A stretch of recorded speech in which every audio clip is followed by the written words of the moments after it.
خليكم يا مصريين على قلب رجل واحد. السلام عليكم. كتير مننا نفسه يركب طيارة ويسافر وسط السحاب ويشوف الدنيا من فوق. النهاردة هاخدكم معايا في عالم الطيران.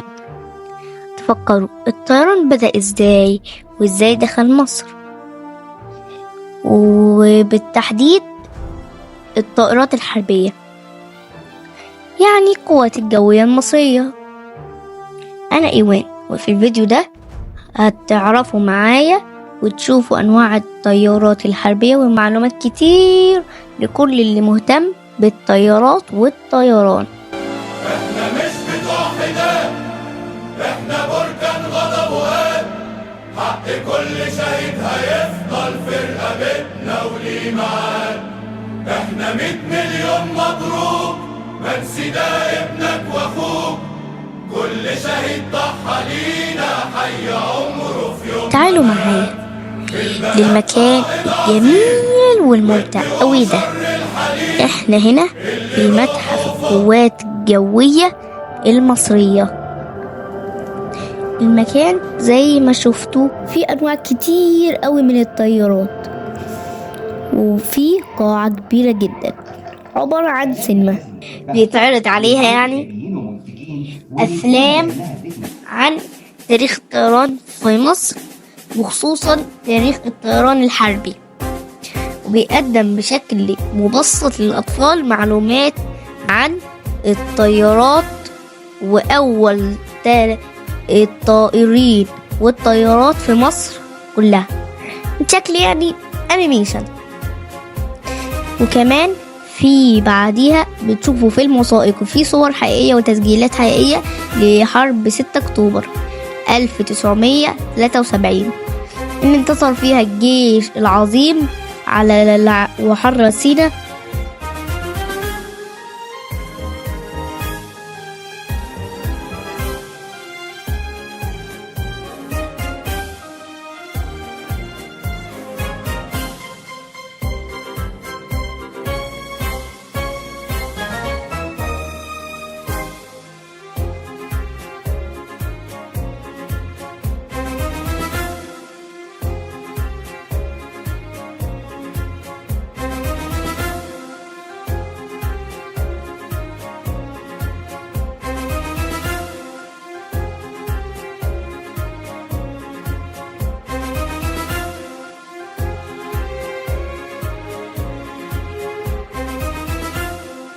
رصد الموجة الأولى راداريا من مركز العمليات المشتركة بقاعدة المنصورة الجوية، تحركت نسورنا المقاتلة في الساعة 3:17 للتصدي لطائرات العدو من خلال 4 مناطق.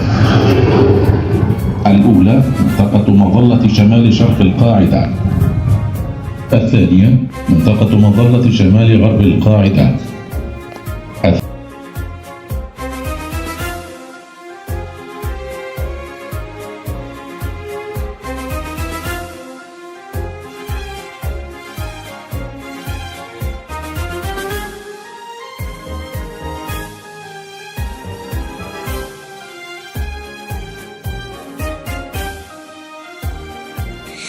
وده مجسم للمتحف، أو ممكن نقول خريطة قبل ما تدخل.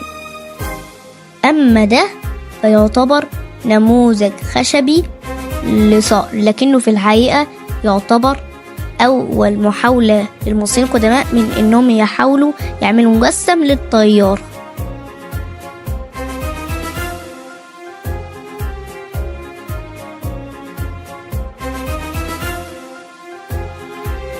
احنا مش بتوع حداد، احنا بركان غضب وهاب، حق كل شهيد هيفضل في رقبتنا وليه معاد. احنا 100 مليون مبروك، منسي ده ابنك واخوك، كل شهيد ضحى لينا حي عمره في يوم ما مات. في البلد قائد عظيم واتقوا شر الحليم، اللي روحه فوق كتافه كلنا ظهره حماه. هو ده رمز البلاد اللي شال عنها السواد، مصر دايما أقوى بيه وهنبقى للآخر معاه.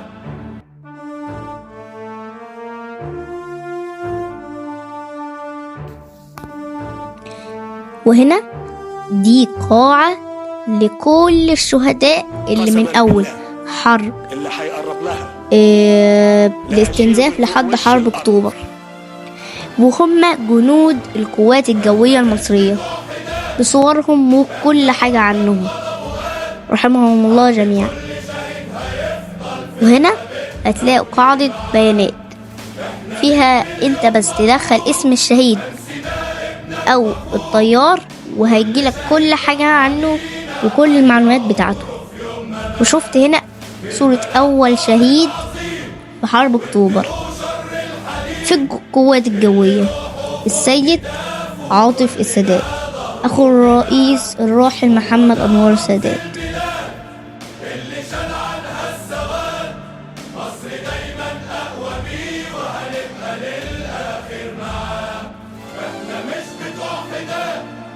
احنا بركان غضب وهاب، حق كل شهيد هيفضل في رقبتنا وليه معاد.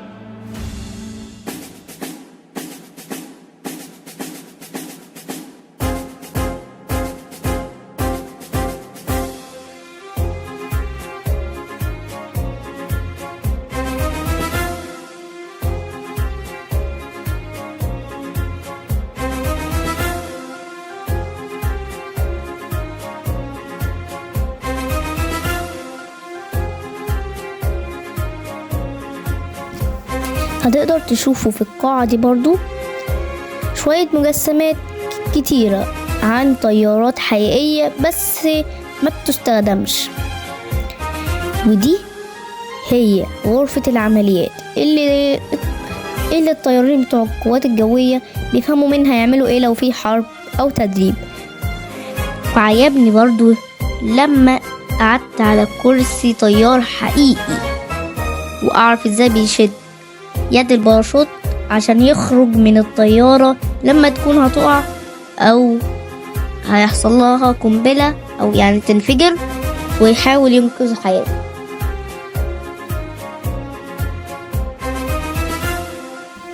ودي عبارة عن حطام طيارة فانتوم الإسرائيلية واللي وقعت في معركة المنصورة الجوية يوم 14 أكتوبر، المعروف إنها أطول الاشتباكات الجوية في تاريخ المعارك الجوية في العصر الحديث.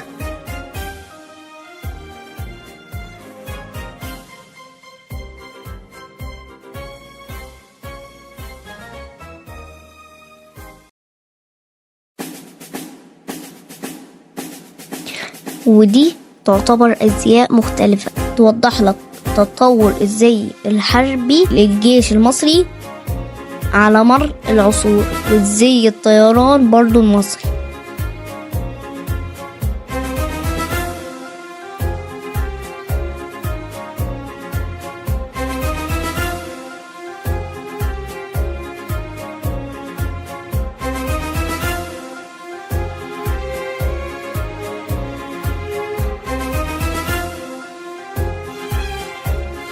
ودي قاعة طيارات فيها الطيارات الحربية، فيها المواتير وأنواع الطيارات.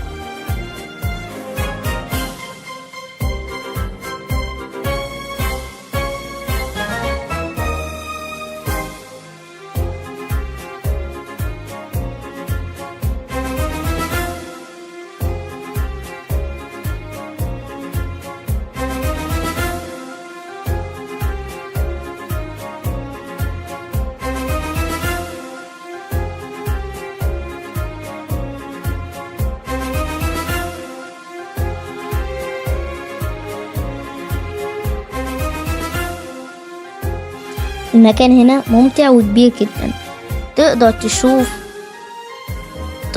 أنواع طيارات كتير جدا، وممكن تلمسها بإيدك وتتصور جنبها أو تركب جواها. وفي هنا VR، يعني بتقعد على كرسي وتلبس نظارة واقع افتراضي، وبتفضل يتحرك بيك الكرسي كأنك بتسوق طيارة فعلا. وفي مكان محاكاة تركب جواها، ويبقى فيه شاشة كأنك في طيارة حقيقية، وتشوف كأنك بتطير فوق الأهرامات والمعالم السياحية بتاعت مصر.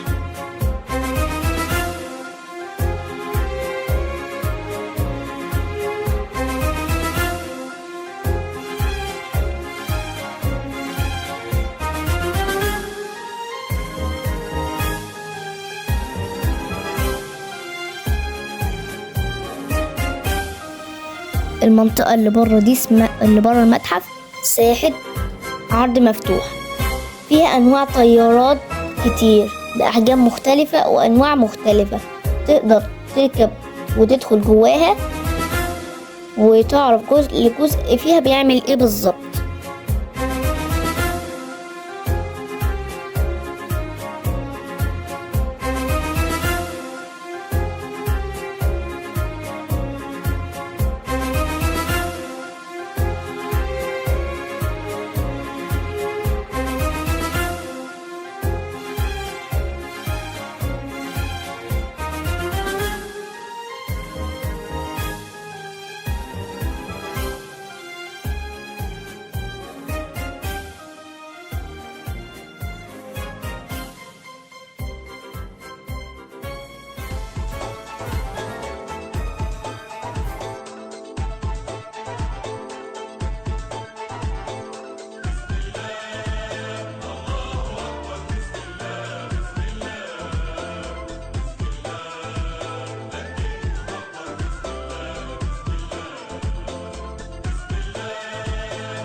المراوح بتاعت الطيارات هنا ضخمة جدا، وقدام كل طيارة في معلومات عن اسمها ورمادها وامتى دخلت الخدمة وخرجت منها.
وأنا فخور بإني مصري، وإن القوات الجوية المصرية قوية جدا، وإن الجيش المصري أقوى جيش في العالم. ربنا يحميه، وتحيا مصر. والتذكرة هنا رخيصة جدا، وفي بلاي جراوند لو انت جايب ابنك، وممكن لو انت جايب بعربية هتلاقي مكان او باركينج تحط فيه العربية. لو عجبكم الفيديو حطوا لايك وانشروا الفيديو واعملوا شير واشتركوا في القناة.